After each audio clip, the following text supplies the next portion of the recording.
Boa noite, sejam todos bem-vindos e vamos agradecer a Deus pela oportunidade maravilhosa da gente estar reunido novamente aqui no Fonte de Luz em mais uma noite de aprendizado, né?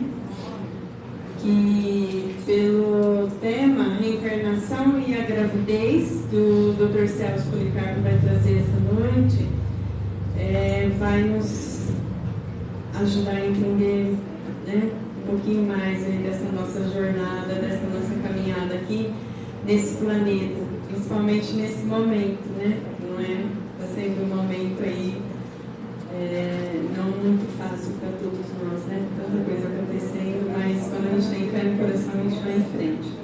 Bom, sábado a gente não tem a sopa, mas nós picamos os legumes. Então, quem puder ajudar, a partir das 10h30 aqui na casa, tá? Aqui no Fonte de Luz, a gente sempre precisa de ajuda.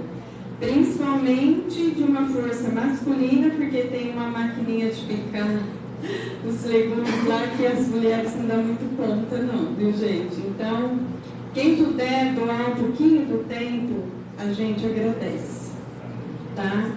Vai ser muito bom. Bom, o recadinho é esse. Aí eu vou convidar o João Pérez para fazer a prece inicial. E aí depois o Dr. Celso vai estar fazendo a mensagem da noite. E a gente quer agradecer que ele aceitou, né, o convite de estar aqui com a gente essa noite. Tá?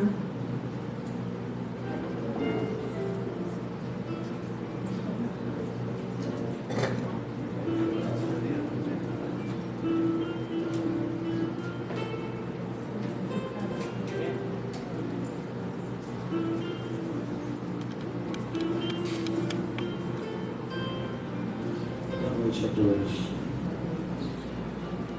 É com muita alegria que nós nos ligamos à espiritualidade amiga nesta casa de oração, que nos preparou todo esse aparato da noite de hoje, desde as primeiras horas desta quinta-feira, para que quando nós chegássemos até aqui, para ouvir a palestra do nosso irmão Dr. Celso Policarpo, irmão de muitas épocas, né? Muitos anos já, né?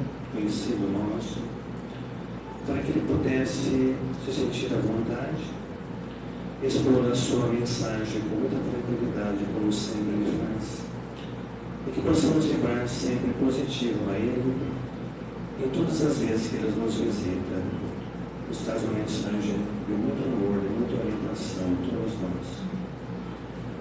Agradecemos a presença de todos os irmãozinhos encarnados, nossos amigos, nós somos todos conhecidos de muitas épocas, né? Não só dessa encarnação, e de muitas outras lá atrás, né? Agradecer aos irmãozinhos que nos visitam também no plano espiritual, que aqui vêm aprender junto conosco na noite de hoje. Todos nós estamos aprendendo. Cada um de nós trouxe consigo algum companheirinho que se afinou conosco, se afeiçoou a nós durante o dia a dia e hoje veio conosco também aprender, como todos nós estamos aprendendo a doutrina do nosso Mestre Jesus. Que Deus nos abençoe e nos ampare agora e sempre.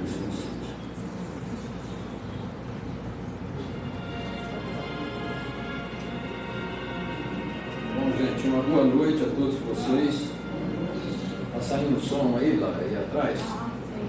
E como sempre que eu inicio, eu peço sempre a Jesus que possa abençoar cada um de nós agora nesse momento. Você quer que eu fique aqui, né? E que nessa noite nós possamos ter um perfeito entendimento entre nós. Tá? Muito bem, depois de um parto difícil com o computador, nós vamos falar alguma coisa aí sobre a reencarnação e a gravidez. Tá? A reencarnação, gente, que é uma coisa tão batida, né, no nosso meio, todo mundo já é mestre nisso aí, ela é muito mais antiga do que a gente pensa. Né? A reencarnação no tempo de Jesus já existia um conceito de reencarnação, e o cristianismo, no início, ele era reencarnacionista. O grande problema, qual que foi? Foi que no concílio que teve ali de Constantinopla, que houve a organização da igreja, o imperador na época de Roma, o Constantino, que foi ele que liberou, né, o cristianismo, essa coisa toda, ele notou que havia uma confusão danada ali, porque cada um que se intitulava Cristo falava uma coisa, nos quatro cantos. Então, o que ele fez foi exatamente reunir todo esse pessoal, né, e colocar regras e normas. Falar, vocês vão falar uma coisa só a partir de agora. E assim o cristianismo começou a se organizar. Quando chegou 353 anos depois, né, no concílio, teve um novo concílio, e o imperador Justiniano, o que ele fez? Ele exatamente no momento em que ali se reunia todo o cristianismo, naquela época já estava organizado em termos financeiros, em termos políticos, essa coisa toda, apareceu a Igreja Católica Apostólica Romana, que é o catolicismo. E aí foi tirada a reencarnação do Evangelho da Bíblia. O que vocês vão ver, essa aqui é a Bíblia do meu avô, né? Ela tem mais de 100 anos aqui, ó. Ela foi escrita e editada em 1902, foi a edição dela. E nessa edição, vocês vão ver exatamente a mesma coisa que estava colocada aí. Vocês vão ver que aqui embaixo, ó, Jesus, a ortografia é antiga, ó, né? Fariseus era com a PH, instruia era com E. Então está aqui, Jesus instruiu Nicodemos acerca de novo nascimento. Se vocês forem pegar as Bíblias atuais agora, vocês vão ver que há pequenas mudanças, que ao longo de mais de 100 anos foram feitas. Agora vocês imaginam, no ano de 350 e pouco, o que já mudaram através de todo esse tempo até agora. Então essa mudança foi afetando muitas vezes o conceito da reencarnação. Mas a reencarnação, sem dúvida nenhuma, é muito antiga, porque Jesus aqui, ó, ele faz a citação. O Nicodemos pergunta para ele, né, e Jesus responde. Respondeu e disse, na verdade te digo que aquele que não nasceu de novo não pode ver o reino de Deus. Aí Nicodemos pergunta para ele, como pode um homem nascer sendo velho? Veja bem, como um homem pode nascer sendo velho? Porventura pode tornar a entrar no ventre de sua mãe e nascer? Então está bem colocado aí, sem dúvida nenhuma, que o conceito da reencarnação era nascer de uma mulher novamente, não é? E Jesus responde para ele, na verdade te digo, não, esse eu falei, né? Aqui, não te maravilhes de ter dito, necessário vos é nascer de novo. Então, quer dizer, Jesus ainda reafirma esse tipo de coisa. Então, sem dúvida nenhuma, muitas vezes para as pessoas hoje é uma grande novidade, né, para outras religiões, essa coisa toda, mas o conceito é muito antigo. E se vocês forem pegar religiões, muitas vezes orientais, a grande maioria é reencarnacionista. E o interessante disso é que as outras religiões continuam a combater, sem dúvida nenhuma, né? As religiões até hoje, eles tentam, se vocês pegarem o exemplo da Coreia do Norte, desculpem, Coreia do Sul, a Coreia do Sul até há pouco tempo atrás, ela era totalmente budista. E hoje, atualmente, cerca de 50% da população já é católica. Então, lentamente, as outras religiões vão pressionando para poder tirar o conceito da reencarnação. Mas vocês não tenham dúvida de que a reencarnação ela vai ser provada em meio científico. O próprio Chico Xavier, ele faz a citação de que ali com os amigos, em conversa, vocês vão achar isso aí no YouTube, ele fala que está muito perto a descoberta da reencarnação em termos tecnológicos e científicos. Porque ele revelou ali para os amigos que uma grande empresa produtora de aparelhos de televisão, essa empresa vai conseguir um dia, acidentalmente, vejam bem, acidentalmente, captar as vozes de pessoas que vão descobrir que são pessoas que já morreram, já desencarnaram. Então, isso aí é inevitável, né? E no momento em que isso aparecer, a reencarnação, vai cair uma série de conceitos religiosos em outras religiões que existem por aí. Então vai ser um choque tremendo, uma grande mudança. E o planeta, bem da verdade, ele está sofrendo essas grandes mudanças, né? Se vocês forem ver, em todos os sentidos, econômicos, mundiais, políticos, enfim, o mundo inteiro está tendo uma grande virada, porque aquilo que eu sempre digo nas palestras para vocês aqui, não existe nada nessa dimensão nossa que seja linear, tudo é cíclico, entendeu? Tudo é cíclico. Ele vai, atinge um pico e depois lentamente começa a cair novamente. O sucesso muitas vezes de homens, empreendedores, com visão, é exatamente essa, eles sabem disso. Eles sabem que os negócios uma hora tão ruim, outra hora tão bom, que as situações são iguais, países é idêntico isso aí. Às vezes demora, muitas vezes anos, séculos, mas chega uma hora que começa a decair novamente. Então veja o exemplo da Europa, dos países europeus, né, que foram já donos de hegemonias do mundo, mas inevitavelmente vai mudar. Então a reencarnação, nós temos que aprender a fundo como ela acontece e o que ela significa, né? Porque isso vai nos ajudar a entender uma série de coisas, inclusive, que vai acontecer aqui no planeta futuramente. E esse futuro é muito próximo, é muito perto, vocês não tenham dúvida disso aí. Então, o que eu gostaria de falar para vocês aqui é que a reencarnação é muito mais complicada do que a gente pensa. Por quê? Porque ela tem um planejamento muito grande. Quando nós chegamos aqui no mundo, nós não fomos aqui, nascemos por um acidente. A espiritualidade não chegou aqui também e falou, não, você quer nascer, então tudo bem. Você vai reencarnar, vai escolher uma mãe, essa coisa toda. É feito todo um planejamento dentro desse contexto reencarnatório. E esse planejamento, vejam bem, somos nós, muitas vezes, que decidimos. Nós temos a opção e nós temos livre-arbítrio. E esse livre-arbítrio, normalmente é respeitado lá de lá, com exceções de espíritos empedernidos, espíritos excessivamente ignorantes. Aí esse livre-arbítrio faz o quê? Ele vai diminuir o seu ângulo de liberdade. Não é? Eu já fiz inclusive uma palestra aqui exatamente sobre o livre-arbítrio. Não é?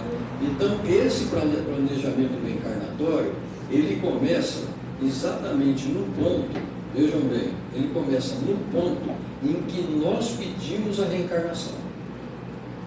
No momento em que a gente decide do lado de lá, a gente começa a fazer o planejamento. E aí a espiritualidade apoia, eles fazem ali uma espécie de um mapa, né, reencarnatório, onde há todo o departamento sobre isso aí. Missionários da Luz, a gente vê isso, a gente lê com todo o detalhe.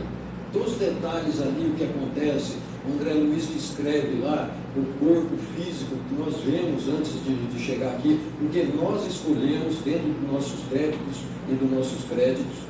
E aí acontece o que, como eu vou mostrar para vocês depois, acontece uma grande mudança, porque a gente sai dessa visão, muitas vezes terrena que nós temos, e nós temos uma visão muito mais ampliada da realidade do lado de lá.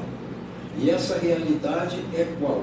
É exatamente a realidade de que aqui é provisório e é aqui que nós vamos realizar o aprendizado que nós necessitamos. Cada um de nós tem uma necessidade. Cada um de nós aqui presente escolheu o corpo para voltar, sabe? Nós escolhemos a família, na grande maioria das vezes. Nós escolhemos a profissão, nós sabemos até o nível de saúde que nós temos que fazer para cuidar dela. Se vocês forem pesquisar a literatura espírita, vocês vão achar tudo isso que eu estou falando dentro dela, né? E esse controle que nós temos depois aqui, ele faz o quê? Ele decresce de um modo muito grande. Então a reencarnação, ela começa praticamente dentro dessa decisão de cada um de nós. Quando nós decidimos, aí começa todo o trabalho deles do lado de lá, né? Vocês, é muito interessante, nesse Missionários da Luz, do livro, do Chico e pelo Espírito André Luiz, vocês vão ver uma coisa interessante, é que tinha uma moça, uma senhora, um espírito, né, que já estava desencarnado, Ele nota que ela passa ali e para conversar, e ela tinha uma espécie de um pergaminho na mão, né? Era um mapa reencarnatório dela. Ali estava todo o seu mapa genético, reencarnatório, enfim. E ela, na conversa ela fala que ela ia exatamente no departamento que era responsável pela reencarnação, porque ela havia decidido mudar o seu corpo físico. Ela tinha por direito reencarnar com um corpo perfeito, porque ela foi uma das completistas. Ela se cuidou na última encarnação, ela comeu direito, ela fez tudo que tinha que fazer. E ela adquiriu esse direito, né, no plano espiritual. E ela decide voltar totalmente diferente, porque o mapa que foi feito para ela foi exatamente o mapa que ela ia voltar com uma beleza magnética, ela ia ter um corpo perfeito, e ela vai tentar mudar isso no departamento, pedindo que altere a região da tireoide dela, da glândula. E aí traria uma limitação na parte física, né? E ela disse: a minha intenção, entendeu, é ficar bonita, vamos dizer aí com as minhas palavras, por dentro, espiritualmente e não fisicamente, porque ela sabia dos perigos que ela iria correr na Terra. E essa é a grande verdade, né? Tanto a mulher como o homem, com uma beleza magnética, ela vai correr muito mais riscos e vai fazer o que, como eu vou mostrar? Ela vai ter impulsos lá de dentro, em que estão em níveis muito profundos do inconsciente dela, né? Então, aí o planejamento, depois, mais tarde, começa exatamente na conciliação, vamos assim dizer. Aqueles espíritos que optam por voltar para quitar débitos, muitas vezes de relacionamentos, é o caso do Segismundo, lá no Missionário da Luz, né? Quem já leu esse livro marcou muito a reencarnação dele. Ele havia, numa vida anterior, ele havia tido uma paixão alucinante. E nessa paixão, a mulher era casada. E o que ele faz? Ele conquista a mulher, acaba assassinando o marido dela, né? E ela acaba virando prostituta, indo para um antro de prostituição no final.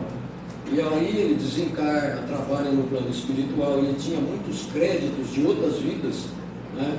E muitas pessoas ali estavam prestigiando ele, muitos espíritos, na reencarnação. E o Segismundo, em determinado momento no plano espiritual, o que começou a pegar ele? Qual que é o sentimento que eu fiz uma palestra aqui só disso? A culpa. Essa é danada, sabe? Se a gente fica muito preocupado aqui, depois a gente vai embora mais cedo, que acaba com a saúde, e se fica lá, acaba a boa vida lá e volta. Gente que pede, não são eles que nos colocam aqui. Porque a consciência vai tendo propriedades dimensionais adquiridas, que é muito diferente aqui do nosso ego, né? E aí, dentro desse contexto de planejamento, nós vamos voltar, o Segismundo, vamos citar o caso, ele voltou, né? Ele estava planejando voltar. Por quê? Porque ela ia recebê-lo como filho e aquele que ele havia assassinado como pai. E o que acontecia? O pai naturalmente rejeitava ele. Quando ele chegava no pai desdobrado no sono, o pai tinha pesadelos, morria de medo, essa coisa toda. E o Segismundo tinha que fazer o quê? Ele tinha que, de algum modo, a espiritualidade conciliar, né?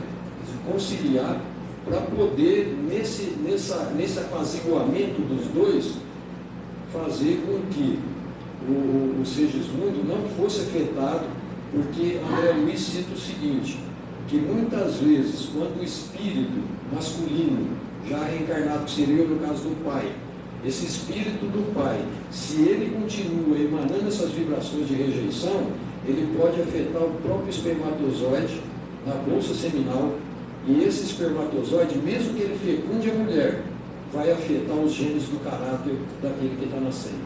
Olha como é que é complicado o negócio, sabe? Então, dentro desse contexto, que eu coloquei aqui também do corpo, precisa fazer o quê? Olha aqui, ó.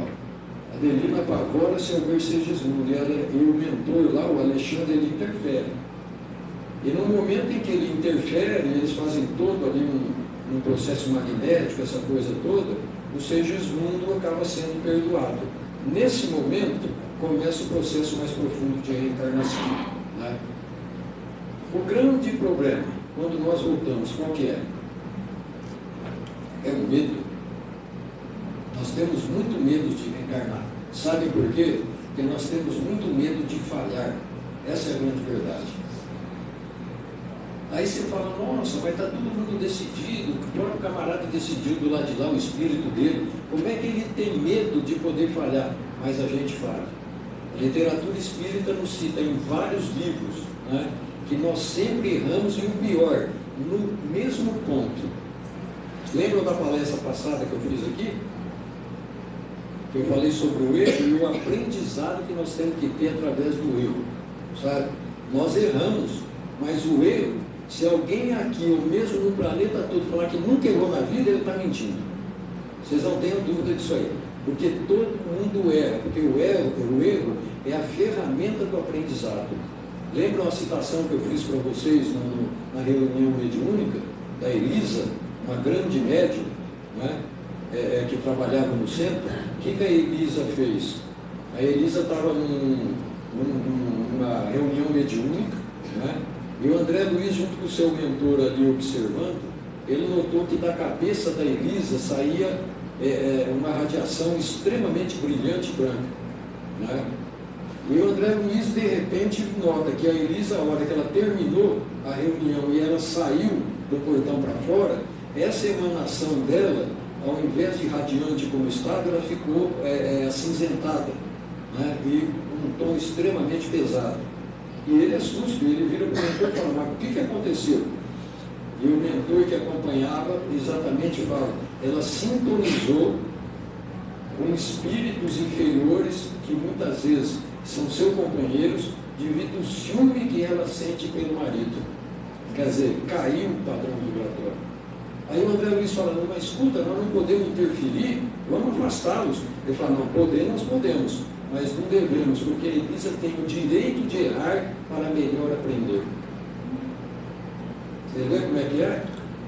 Por isso que na hora que a gente chega lá no plano espiritual, no nosso planejamento, o que acontece? Nós temos medo. Aí, ó, quando o espírito reencarna, promete cumprir o problema de serviço. Só que quando nós chegamos aqui, é muito difícil fazer, pois se procurar que lhe satisfaça o egoísmo. Lá nós pensamos uma coisa, aqui nós pensamos outra. Por que isso acontece? Já falei tudo isso em outras palavras, em outras palestras, né? Estou encaixando tudo isso aí antes. Então a gente tem que memorizar como que acontece isso aí. Ó, esse é o processo consciencial da reencarnação. Quando nós, veja bem, nós estamos no plano espiritual, a nossa consciência, está simbolizando aqui pela cor amarela, a nossa consciência ela se encontra expandida do lado de lá. É uma das propriedades reencarnatórias, do plano espiritual. Ela se encontra expandida. E o que acontece com o nosso ego? O ego está contraído. O ego é que muitas vezes, quando está fora de controle, porque ele é benéfico, mas quando ele está fora de controle, o que acontece com o ego? Ele é egoísta. Ele faz com que a gente se coloque na frente dos outros. Primeiro eu, depois o resto da humanidade. Muitas vezes o medo. Não é? Então o ego, toda essa parte mais inferior dela, o que acontece? Ele está muito contraído. Então do lado de lá nós temos outra visão, gente. Por isso que a gente arrepende do lado de lá.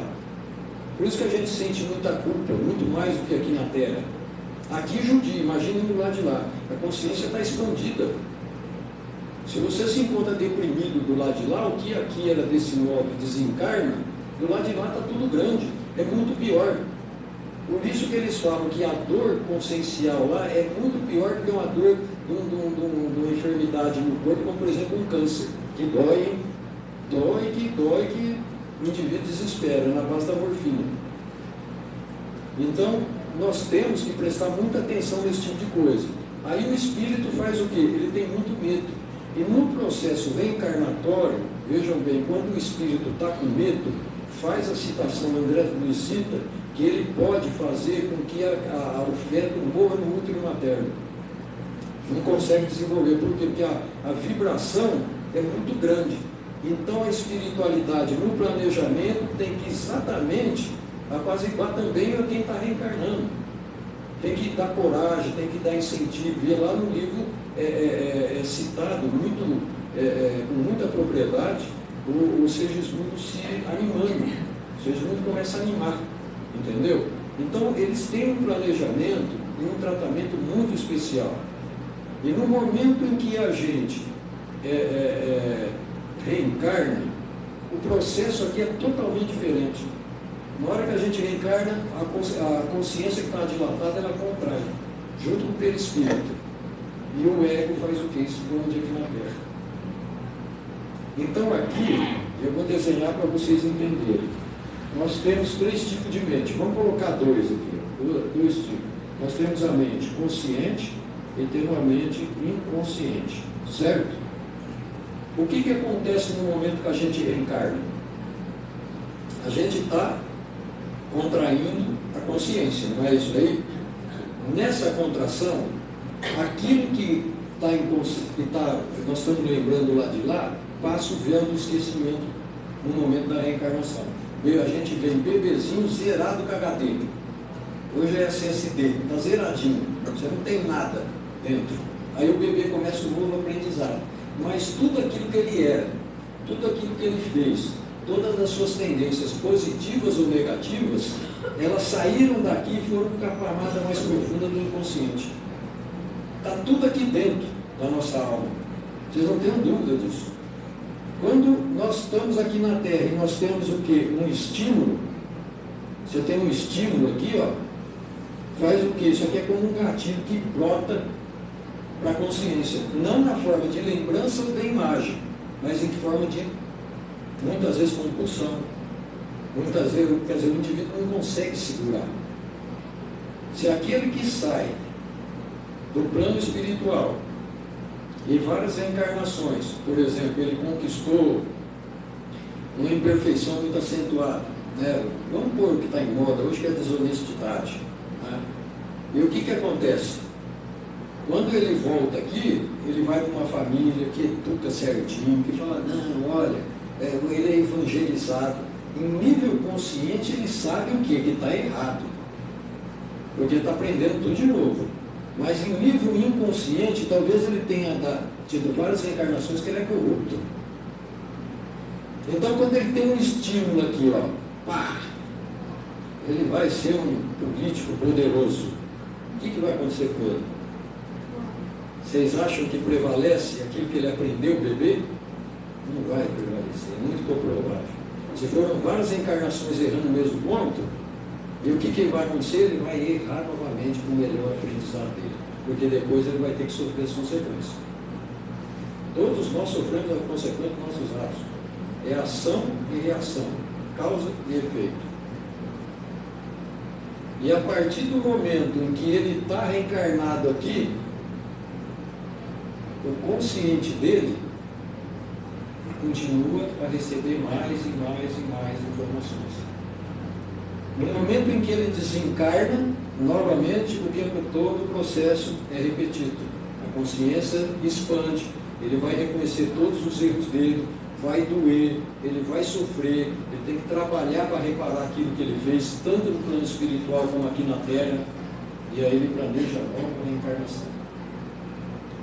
Por isso que a gente vem, gente, ó, milênios reencarnando.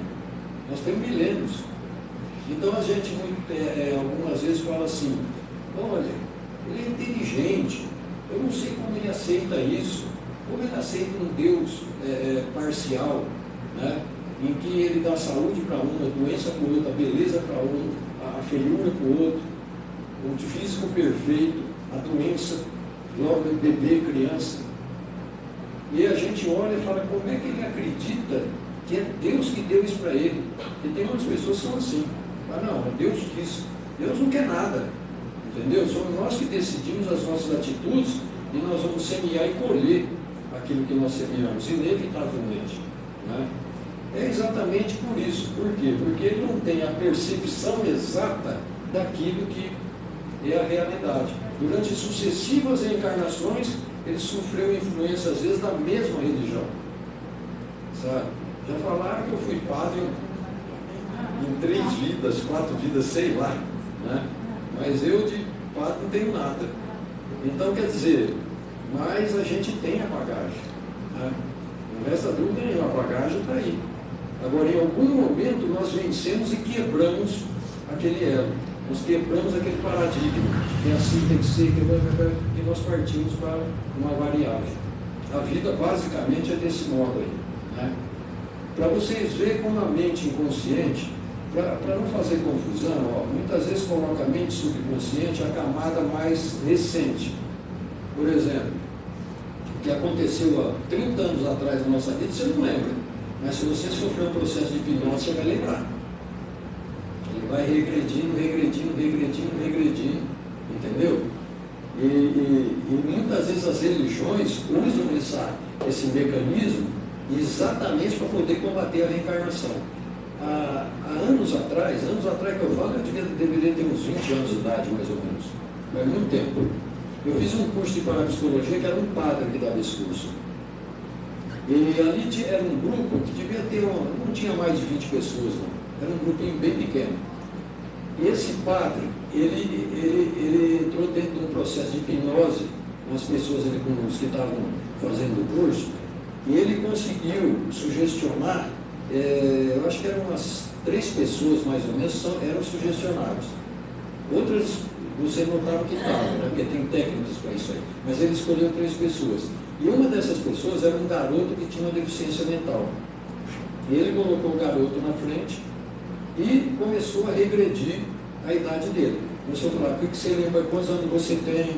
Aí ele, não me lembro a idade dele que ele falou, mas deveria ser lá seus 18 anos, 19 anos. Falou: agora você tem 18, 17. Ele foi lentamente regredindo, até que ele conseguiu fazer com que o garoto entrasse na posição fetal, dentro do útero da mãe.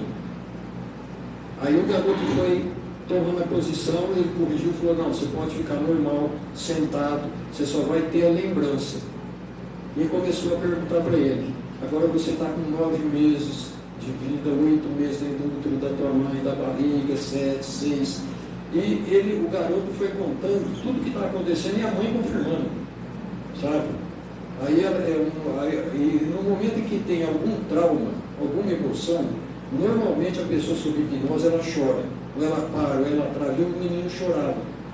E ele chorou lá algumas vezes, e uma das vezes é porque ele falou que tinha, a mãe dele estava ouvindo um barulho, vejam bem, a mãe ouvia um barulho no quintal, e estava com muito medo de ser um ladrão.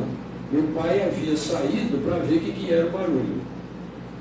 E o menino estava percebendo tudo isso aí. Nós vamos ver a gravidez daqui a pouquinho, né? Então a mãe e o pai passam todas as suas emoções porque tem uma conexão mental. Quando minha esposa estava grávida do meu primeiro filho, da minha filha, eu lembro que eu li um livro, eu não me lembro o título, não lembro nada, aonde a psicóloga, eu também não lembro se era psicóloga, mas ela falava exatamente isso, que nós deveríamos conversar com a criança. Depois, nos anos 80, saiu uma autora, o Ellen Van Bach, né? Eu tenho até hoje o livro dela, em que ela tem mais de 200 casos de regressão, de hipnose, e nesses casos, uma das perguntas foi essa: você sente o que tua mãe está sentindo? E a totalidade quase respondeu: sim. Então a gravidez é muito importante, sabe? É muito importante. Nós temos que começar a prestar atenção dentro disso aí, sabe? E para mostrar para vocês como que esse inconsciente, as lembranças nossas são fortes, isso aqui eu tirei vocês podem conectar lá no YouTube, o autor é Bruce Lipton, né? Ele escreveu um livro muito bom, quem quiser ler, eu li esse livro, chama Biologia da Crença, sabe? A Biologia da Crença. Ele não acreditava em Deus, era materialista, ele se espiritualizou quando ele mergulhou nessa pesquisa celular dele, né? Então, ele põe esse exemplo, e eu copiei aqui, ó. Até eu achei na internet a mesma imagem. Ele fala o seguinte, que o nosso subconsciente, mas aí vocês podem pôr inconsciente, porque a parte mais profunda é aqui, ó, onde eu desenhei para vocês. O nosso inconsciente, ele tem 40 milhões de bits, vamos assim dizer. Ele tem 40 milhões de bits. O que quer dizer isso aí? eu que citei hipnose, tem dentro da literatura, nessa área, tem um exemplo em que um paciente foi hipnotizado numa sala.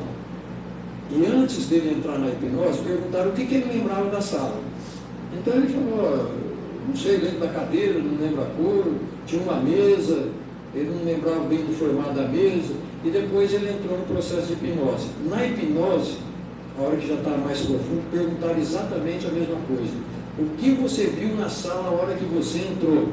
Ele descreveu até uma teia de aranha muito pequena no canto, em cima na sala, e um jeito da aranha. Então aqui, nós estamos observando, se nós entrarmos no processo, colocar num processo de hipnose, num transe hipnótico, nós vamos descrever coisa aí que nós nunca imaginávamos ter percebido. Porque a nossa mente subconsciente ou inconsciente, ela é mais poderosa, muito mais poderosa do que o nosso consciente. Ela tem 40 milhões de bits. A consciente tem isso aqui, ó, 40 bits, esse ponto que vocês estão vendo. Deu para ver a diferença? Então, quando aqui, ó, nesse desenho que eu fiz para vocês, a gente reencarna, no nosso inconsciente, ele tem milhões de bits acumulados de lembranças, de tendências, de erros e acertos que nós fizemos. E quando nós estamos conscientes aqui na Terra, que não temos que ser bonzinho, o exemplo que eu citei, essa coisa toda, nós temos só 40 bits. Perde milhões lá no inconsciente. Então, quando vem um estímulo aqui, o que acontece? Você é muito mais rápido no ato de fazer do que de pensar no nível consciente. Vocês já notaram isso? Por exemplo, eu estou falando aqui, eu não estou pensando nas palavras, está saindo. De onde vem isso? Você pensar, vou falar agora projeção, vou falar agora reencarnação, você não faz a palestra. E vocês conversando com outra pessoa também não conseguem. Né? Porque isso já está introjetado em um nível muito profundo do nosso aprendizado da fala. Deu para entender? Então, basicamente é isso aí, ó. Nós temos, por isso que nós temos que nos perdoar na grande maioria dos erros. Mas, acima de tudo, nós temos que nos perdoar, mas nós temos que encarar o aprendizado que o erro vai ter que ser encarado. É um aprendizado o quê? Para você poder se corrigir. Por isso que a Joana de Ângeles, junto com o Divaldo, através do Divaldo, fez o quê? Entrou no autoconhecimento dentro da doutrina. Quando saiu isso, há quantos anos atrás? 20, 30 anos atrás, sem dúvida nenhuma, foi né? Reforma íntima, autoconsciência, saber os erros que nós temos. Porque se você não enxergar o teu erro no teu íntimo, como é que você corrige, gente? Sabe? Você não corrige. Então nós temos que ter um autoconhecimento para nos ajudar. Aí sim, o que acontece? Esse impulso vai cada vez diminuindo menos. Você vai ter um impulso, mas você tem a lucidez dos teus erros. Você sabe aonde você tem que corrigir. Certo? Esse aqui é o DNA, nossas ligações ali que nós temos. A espiritualidade, elas mexem nisso aí. A descrição do Segismundo, o que descreve? Que quando o Segismundo começou a ser reduzido no seu perispírito, ele começou lentamente perdendo as propriedades que ele tinha adquirido no plano espiritual. Para poder fazer o quê? Reencarnar. Né? Então, no momento em que ele perde isso, depois a espiritualidade, no momento em que ele está bem miniaturizado, a espiritualidade, no momento em que o cromossomo fecunda o óvulo, é esperado acabar o ato sexual, porque a fecundação depois do ato sexual só dá se dá depois de horas, muitas vezes, e a espiritualidade, nesse processo, eles entram e com a mulher ali, eles já vão lentamente fazendo a ligação. E essa é a primeira ligação que faz. A ligação inicial já é mental, certo? No momento em que o reencarnante ali já entra no acordo, já começa a acompanhar a mãe, mesmo antes do ato sexual, antes da fecundação, já existe uma ligação, até fluídica. Mas no momento em que ocorre aqui, como eu pus para vocês, a fecundação, aí vai ser a ligação final. E o final da ligação somente aos nossos 7 anos de idade. 7 anos de idade. É a hora em que começa a fechar isso aqui, ó, o inconsciente, o consciente. É a hora que os aprendizados já não são tão introjetados. Os jesuítas, sabe o que eles falavam antigamente? Me dê uma criança até os 6 anos de idade. Depois, essa criança, depois dos 6 anos de idade, vai me pertencer para sempre. Quando nós tivermos que evangelizar nossos filhos, tem que começar cedo. Não é depois adulto que você vai falar que ele está certo ou está errado. Não é adulto que você vai ensinar a ele a ler coisas evangélicas, a ler livros espíritas. Vocês têm que começar exatamente na criança, antes dos 6 anos de idade. Nos 7 anos, a espiritualidade fala que fecha o processo reencarnatório. E aí a criança, até os 7 anos de idade, o espírito fica lado a lado aqui, ó, lado a lado com a mulher, com a mãe, né? E fica ali, ó, olhando, instruindo, ligando juridicamente cada vez mais a mãe. Depois dos 7 anos, o anjo da guarda, isso é citado em várias obras. Esse negócio de você falar que tem um anjo do lado de você, não tem. Sabe? Não tem, isso aí não tem. Nós estamos o quê? Não abandonados e sozinhos, porque tem uma ligação já, principalmente por aquele que é o mentor das nossas encarnações, aquele que olha por nós. Mas ele não fica do lado, o espírito do teu lado ali durante toda a tua vida. Ele vai ficar até os 7 anos de idade, como cita os Missionários da Luz. Depois, as besteiras que você quiser fazer, ele vai te, mesmo de longe, e mesmo aqueles, né, espíritos benfeitores que chegam, eles tentam te incluir no bem. Agora, o livre-arbítrio é nosso. É nosso. Se a gente acha que depois do momento do ter recebe um estrela no sangue vai ser perdoado, tudo bem, é fácil. Mas se você sabe que o que você semeou você vai colher lá na frente, em outra vida, aí é bom pensar 2 vezes, porque é sofrido, hein? É sofrido.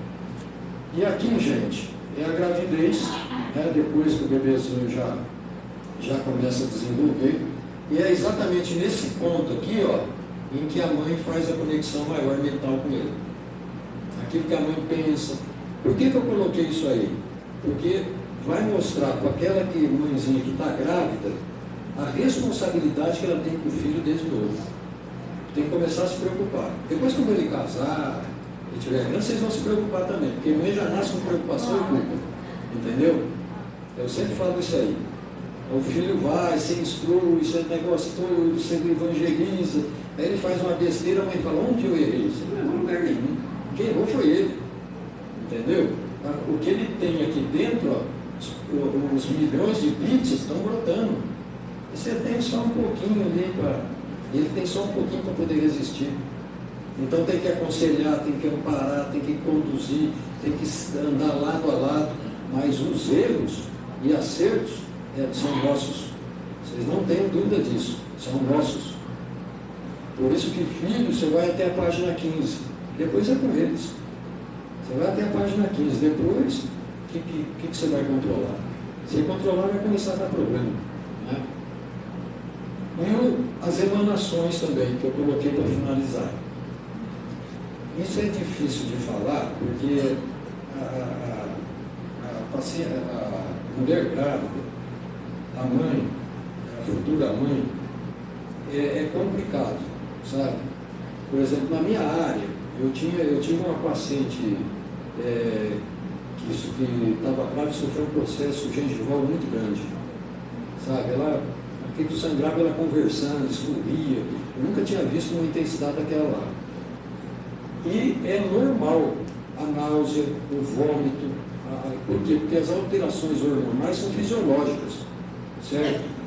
Mas o que fala no André Luiz é exatamente isso. Né? O André Luiz faz a citação de que muitas vezes as emoções do espírito reencarnante vai afetar de certo modo. O espírito reencarnante vai afetar a mãe. E a gravidez, algumas vezes, são conduzidas pelas vibrações do filho. Por isso que a mulher, muitas vezes, tem desejos, assim, sabe, coisas que ela nunca comeu, ela tem vontade de comer. E assim vai. Né? Mas isso não quer dizer que toda esposa grávida, toda mulher grávida vai ter problema. Então, essa paciente aí, eu me lembro muito nítido, que ela, quando entrou, tinha uma outra grávida na sala. E ela entrou, fez o tratamento dela, terminou, fiquei muito tempo sem vê-la de volta. Um dia ela reaparece e sai o assunto, sabe? Porque ela conversando na sala com a outra já tinha um filho com lábio leporino. E falou para ela, meu bebê, graças a Deus, não vai, eu acho que não vai nascer, eu vou fazer ultrassom agora para ver esse negócio todo. E ela ficou com aquilo na cabeça. Então ela contou para mim, falou, olha, eu fiquei tão impressionada que mesmo olhando o ultrassom, a médica falando para mim, ó, teu bebê não tem lábio leporino, eu não tirava isso da cabeça, a imagem me vinha toda hora. E o bebê dela nasceu saudável. Então, quer dizer, é a cabeça, né? Sabe? Não tem nada de espírito, nada de problema hormonal, não tem nada, é a cabeça. Então, a mulher grávida normalmente é impressionável. Só que, eu estou dizendo isso por quê? Porque eu tenho que ter muita cautela em falar essas coisas. Quando nós comentamos com pessoas, vocês comentarem isso com grávidas, mulheres grávidas, amigas grávidas, tem que tomar muito cuidado, sabe? Porque a gente não sabe qual vai ser, na grande verdade, algum problema ou não. Né? Então, basicamente, é isso aí. Vocês entenderam certinho o processo? Eu juntei algumas palestras para poder encaixar dentro disso aí, da consciência, negócio tudo, para vocês terem uma percepção maior. Tá? Então vamos desencarnar e reencarnar sem medo. Vocês pensam que espírita tem menos medo? Vocês já viram o espírita desencarnar e ligar no pé da cama? Não tem quem tira o espírito dali. E é assim que funciona. Todos nós temos. O medo é um processo natural. Né? E quando nós chegamos lá de lá, o medo também continua. Até que em camadas superiores, lá muito acima, nós não vamos ter mais isso aí. Com certeza, a gente nem vai precisar mais reencarnar. Mas vamos desencarnar lúcidos, conscientes, com conhecimento para isso, e vamos reencarnar com muito otimismo. Tá? Uma boa noite a vocês e fiquem com Deus.